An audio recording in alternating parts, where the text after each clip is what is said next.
VC, friends and family. It's Tuesday and I'm here after I've just returned home from my initial dental assessment. I'll talk about it at the end of the video so that if you're not interested, you don't have to hear about it. Let me just show you some records I've been listening to. I will save my talk off the top of my head till the end of the video so that you don't have to be bothered. Hatfield in the North, I just pulled this. You know, interacting with people online is fun because it's an exchange, and someone in the Netherlands was playing this today and posted it and talking about how it's a springtime album for him. It's a springtime, it's all dark and dreary today, but when I put this on, it was like the sun came out. I have to agree with it, the person. This really sounds good in the springtime. It's really uplifting, not happy, healthy music, and they use the term. That's where I got the idea from, really, is from Dave Stewart, who's in this band. This is healthy music. We listen to a lot of things that aren't good for us. A lot of what we like isn't good for us. This is good for me. Healthy music. Hatfield in the North. Last night I got in. I was all over the place actually last night listening to music. Didn't listen a lot, but the short time I listened, it was an interesting jump from styles. And I listened to quite a bit of Coma Divine by Porcupine Tree last night. This is the 3-record set plus 7-inch version. Steve Wilson puts out so many versions of his records. You know, this is not the first, but this is a good one. 180 gram vinyl, pressed in the Netherlands, 3 LP set. It was neat to listen to this because Porcupine Tree has really developed a lot since this sound, you know. And but boy, what a band, you know. You know, they go for that. See, this is my idea of a jam band. Like, some people like bands like Moe and Widespread Panic and some of those others, but this is my idea, you know. This keeps my interest. Those jam bands don't. So, right before I played the Porcupine Tree, someone online was Matthew Shern, who has a blog and interviews a lot of the people that we listen to. But he made a post about Scritti Politti, Would-Be's, and I just said, hey, I haven't listened to that in a long time. And this is, for me, still some of the best pop music out of the 80s. You hear those 80s production values in the arrangements. I still love them. Pray Like Aretha Franklin. I love this. And Scritti Politti started out total indie. They were political and indie as fuck when they started out. So, mass respect for Scritti Politti. Last night I put on a record that was given to me years ago by Chris Cole, John Coltrane 68. When I first got it, I did not like it. Cube. This is the sort of thing where it's like you have to come back to it because on the surface it's a German jazz band led by a pianist, but the first thing they do is in an African style, very percussive, you know. And when I first heard it, the first thing I heard was that, you motherfuckers ain't African. Please don't take that like it's I'm just talking. It's not like you negative people. I'm just saying. I mean, y'all can't play this African stuff. What are y'all even trying for? That was my initial response to it. Last night I got past that so I could listen to some of the soloing and then get to the last track on the first side, which is Cubismus. Cubismus. That's good. So I'm glad that that Chris gave me this album, and I'm glad I didn't trade it. Cube. This is good. Another one that I pulled, I was in the C section. This was given to me, sent to me by the artist as BCLT some years ago. I don't remember. Cyanosis. You know, I've looked this up online and I can't find it. There's no information about this online. I really got into this last night. If you happen to see this, Roger Hay, who sent this to me, I got it last night. You know, how I would describe your approach to making this record is audio William Burroughs cut-ups. Because it sounds like what you've done is you've taken things that you've recorded with the guitar and other instruments and you've cut it up and then reconfigured it. It's jarring at times, but it's also, if you just get past the initial, it's like, okay, this is interesting. This is good. Cyanosis, number 4. I was in the sea, so I played Cybotron. Stephen Maxwell Von Braun from Australia. And this is a French reissue on Crypto. Where's the label? Can't see it. Oh, there it is. There it is. Crypto. This is really excellent early synthesizer. You know, they don't sound like Tangerine Dream, but it's in that vein. Definitely has its own sound. Cybotron. One of the coolest covers that in my collection. You know, a pastiche of Salvador Dali. I love that cover. I got into some Paul Bley, listening to some Paul Bley. He is definitely one of my favorite pianists. He has a touch and a way of phrasing things that is very unique, wonderful. And this album is special, Quiet Song. It's such a wonderful pairing of musicians. Paul Bley with Bill Connors on guitar and Jimmy Giuffre. This is beautiful. And the title fits it perfectly, Quiet Song. It has a real nice mood and ambience to it. Wonderful. I believe this was the very first release on this label, Improvising Artists Incorporated. The label was started by Paul Bley. Wonderful. And then in contrast, but I played it and really enjoy it, is this album that Paul Bley made with John Gilmore, Paul Motion and Gary Peacock. John Gilmore, who comes to us via Sun Ra. This is Blowin'. This is wonderful because it has John Gilmore, who can really go to the stratosphere, but Paul Bley and Paul Motion keep it anchored. But it works. It's not like they're struggling against each other. It's like giving Gilmore this solid platform to launch from. This is a wonderful, excellent album. Turning Point is the name of this album, Turning Point. Fan-frickin-tastic. Jimster, if you see this, James Drummond over there in England, you influenced my listening yesterday. Live Miles by Tangerine Dream, really enjoyed this. Hadn't played it for years. The VC really is a community, and the interaction international is real and on a daily basis. And I love it. And some of you people I've never met in real life, you feel like friends to me, the way that I do friendship. As I've said before, I'm not the kind of person that has to be in your space all the time. I don't need to be around you all the time. There's this statement that I grew up with that, to the effect that, you know, friends are familiar. In other words, how can you be friends with people if you don't do anything with them? And I understand that. And yet at the same time, I'm the sort of person who I can just go and do my thing and not see you for a long time. And you're still my friend.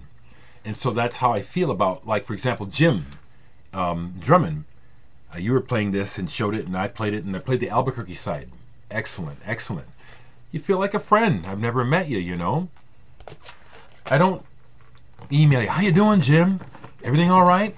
I don't feel the need for that, and I don't feel the need for you to do that to me, for me to feel this connection. Okay? Another person in a group of collectors and sellers, Cesar Montezano is his name, showed this record, and I was surprised because I got this record directly from Perry Urban from Scotland, who is here on the internet. But this other guy, who's a big collector of obscure stuff, had a copy of this and was showing it. MAO, Subtle Sabotage. He was going on and on about it, how he related it to Rock in Opposition, which I don't hear, but that's a compliment. He was also talking about how hard this is to get. So it was great.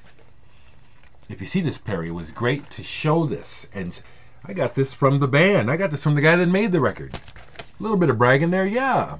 This is a cool record. This is very cool. It's in a way it's a hodgepodge. They're doing many different things. Everything from minimal electronics to krautrock. MAO, Subtle Sabotage. It was a real surprise to see someone else show it, though. I'm having a lot of fun with the VC. I just want to make one social comment. With the unstable nature of the world's events, it is a comfort to be able to just do this. Listen to music and talk to people about your favorite obsession. You know, I have a feeling that it could last for the rest of my life that I could do this, but we could lose this because of the way things are going politically. We could lose this.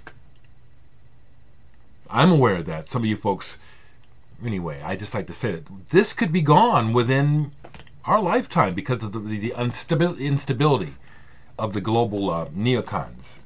I'm going to blame them mainly because they have all the money, motherfuckers. So yesterday, after the taping of Here, which I'll explain more at the end, this is going to be a fairly long one, Nico and I went down to Hip Stop Records.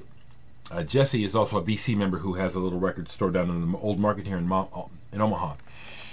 And I went ahead and we shot some footage there for the documentary, but I went ahead and spent another $10, you know, because I want. Elvin Jones, Polycurrents on Blue Note. It's a reissue, which is fine with me. It's like, when it comes to the jazz and the Blue Note stuff, like some people are really crazy about Blue Note originals, I don't give a shit. This is just an excellent album. Elvin Jones is a drummer that really speaks to me, the way that he played. Very, very, very organic. Very much like a river flowing. The man was amazing. And this is a great date. He's got George Coleman on here, Joe Farrell, Fred Tompkins, Pepper Adams, Candido on congas. Excellent. I was playing this the other day and ended up playing Time Machine probably about 4 or 5 times. The first track on this, Beggar's Opera, Waters of Change. I believe, never mind, I don't remember if they're German or English. I just always associate Beggar's Opera with Germany. The other thing, though, I know is that Ricky Gardner, the guitar player from this band, wrote with Bowie.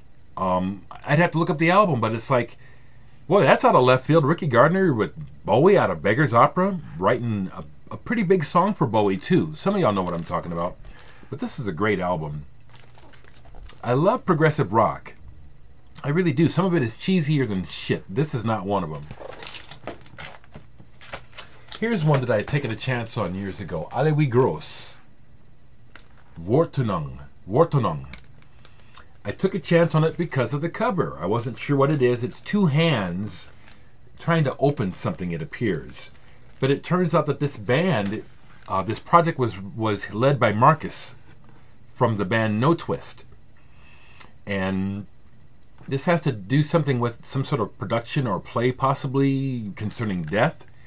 It's a mixture of post-rock and classical. A little dry at first, like it doesn't really, it's not spine-tingling, but if you stay with it, it gets to a point where it's like, hey, this is really good. I can imagine that this would really work with the visual or what it was made for. Alle wie groß. New Age, a term I hate, but this is an album that came out under that term, New Age. Jim Bart's Pictures of Earth and Space.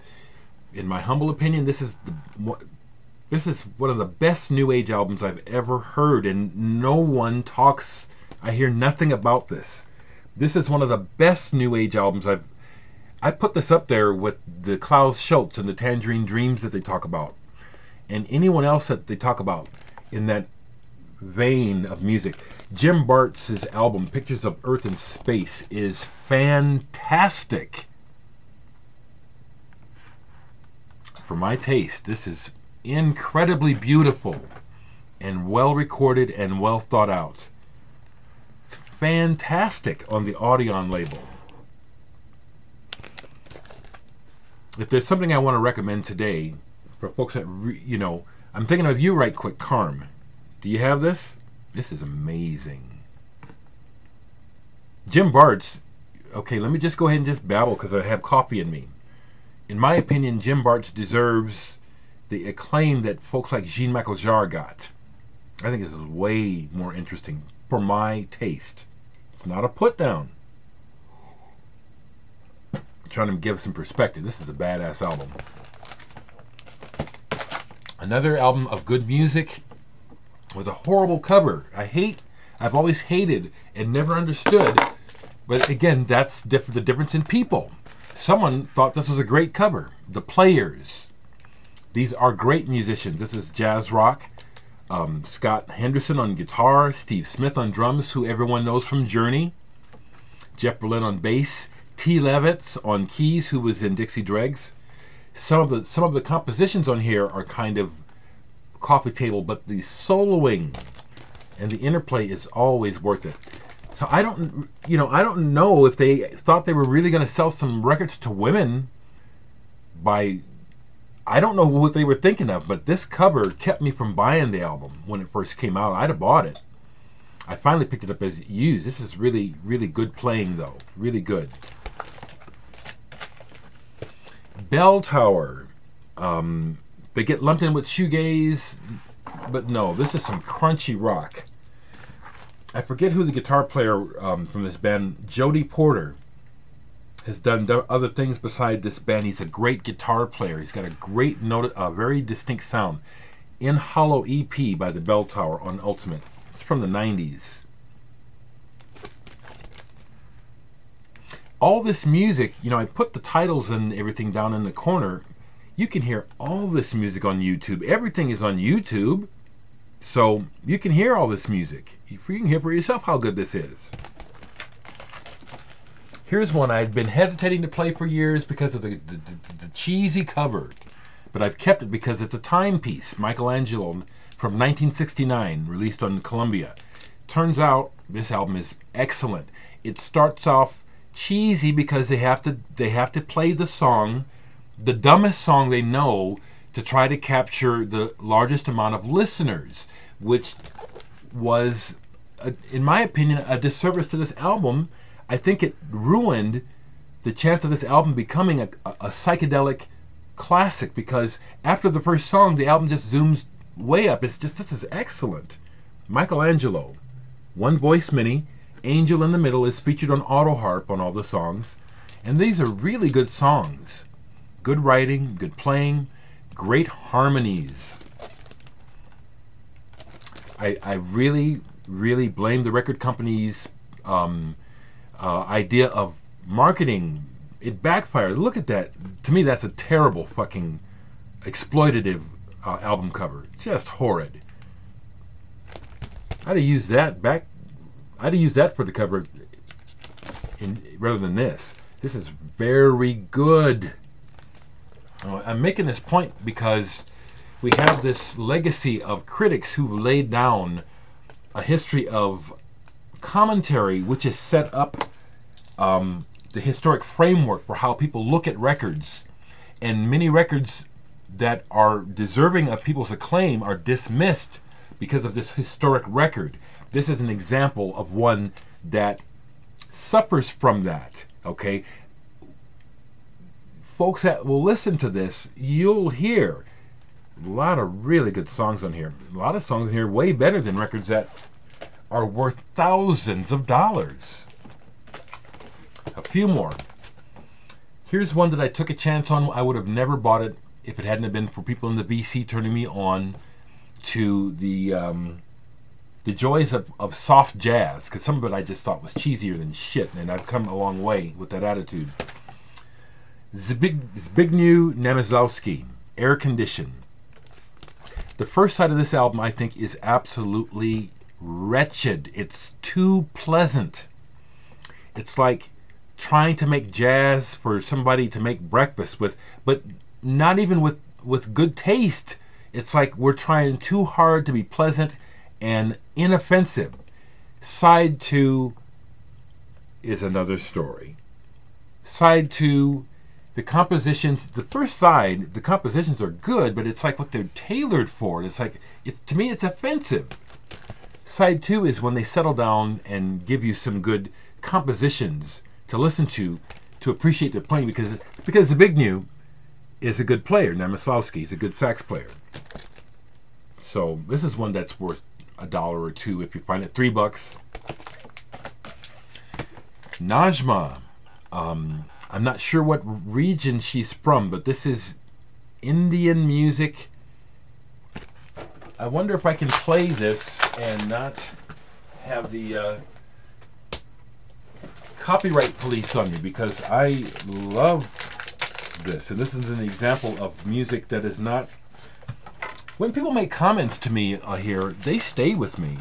So like, for example, months ago, when a guy more than once left comments wondering why I'm only focused on Western records, as though I'm doing something on purpose, that stayed with me. It's like I listen to music from all over the world, and I would be showing more records from places like Bangkok and Thailand, and places I can't even think of if I had the money and access.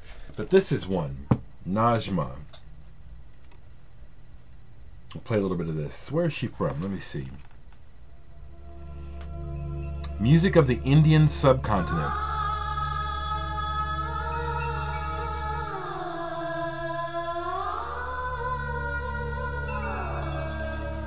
See, that's beautiful.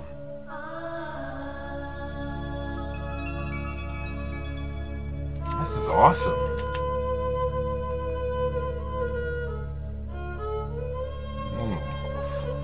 I gotta turn it down because I don't want the copyright police.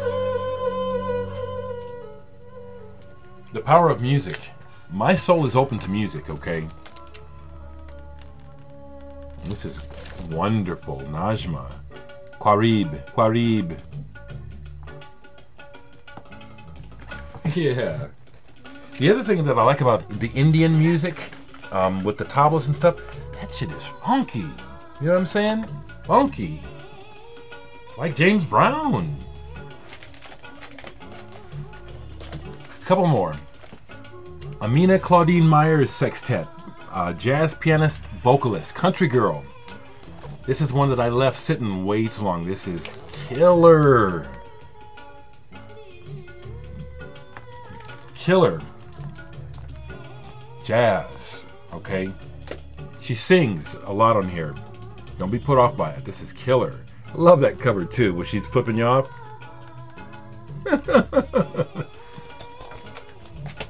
Okay.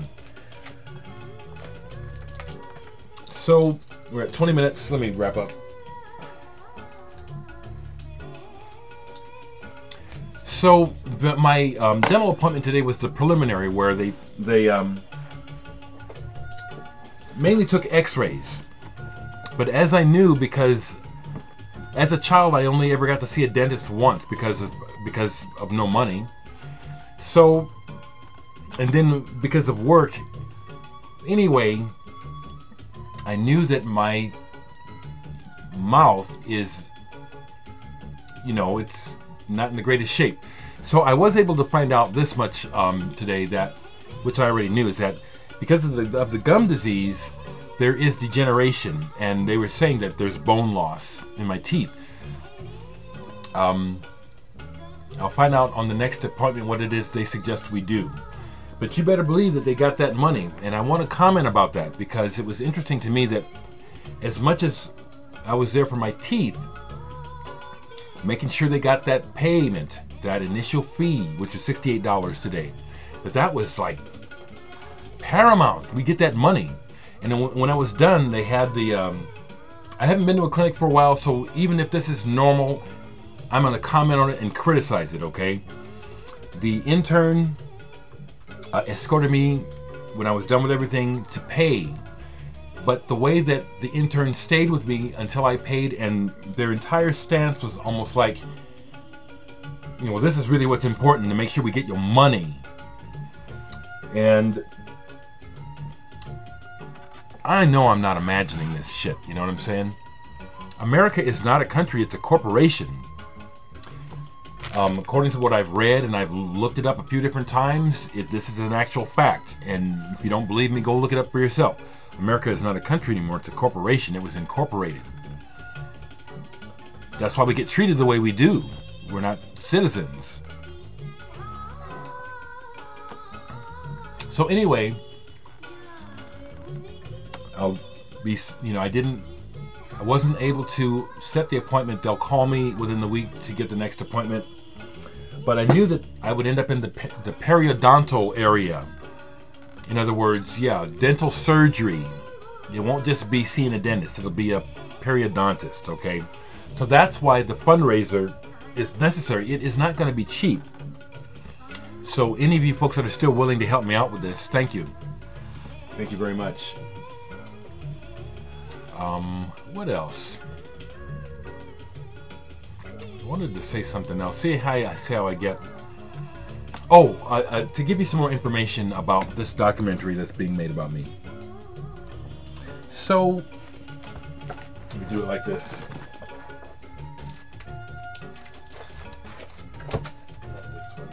Oh, I don't even have the show here. I don't even have an open copy of Fly over there to show you. Anyway, Tim Guthrie is a local artist here in Omaha, friend of mine, and teacher up at Creighton University. Tim was a fan of my music before we became friends. We've become friends in the last few years. Tim, as a result, has floated work to me through his, through his job at Creighton University. He also designed the cover of Flyover, my album Flyover. Did a fantastic job. But he's always sending stuff my way, which I appreciate. So, his senior class this semester, he suggested to some of them, well, you're looking for a subject. You're looking for subject matter for a documentary. Let me suggest this local musician, Dereck Higgins. That's how this started, okay? So these are his students doing their senior wrap-up project. And the focus, the subject matter is me. Well, why me? They could focus on many different areas of my life. It could start with my, the history of my family in Omaha, which is significant. My whole family and the history of the city is significant regarding black settlement, one of the first black settlements here. We could go the whole social civil rights thing going back to the Black Panthers in the 60s and 70s. That's going to be touched upon. But the primary focus of this documentary is going to be my love of music, my involvement in music, how that does. There's a real direct connection between my social conscious, my role in the community, the way that I see life, and my involvement in music. They're very connected, and so that angle will be explored in the video. But it's primarily about Dereck the Music Maker, and it's a little phenomenon, but the phenomenon of my YouTube channel. Who'd have thought? This is the fact that I have 8,000, almost 9,000 subscribers, and I make a video, and within hours, hundreds of people watch it. There was no calculation behind this. I didn't know what to expect. This is wonderful that people are interested in what I have to say. So that's part of what's being captured in the documentary. So we're doing some taping tonight, actually. At Strange Attractors rehearsal tonight, we're going to tape. And it's an honor. It is. It's an honor, So when they're done with the video, they will put it online on Vimeo, and I'll be able to send you the link. I don't know what it's going to look like. I don't know how good or bad it's going to be, but just having this happen is really cool. It's very, very cool. I've just talked to Savas regarding Myths and Realities. It should be here this month, okay? Savas has asked me to design an insert to put into the record, and I been kind of messing around. Nothing has really hit me really strong, but I'll put something together to put inside the albums, but hopefully, without record store messing us up too much, we'll have the records by the end of this month. Okay, I've hit the half-hour mark. If I've forgotten anything that I needed to mention, sorry about that. Everyone, be well, spread light, and bust the politicians. If you have any contact with politicians, don't. This is what I suggest. Don't just kiss their butts and be nice to them. Hold their fucking feet to the fire. These people are destroying the planet.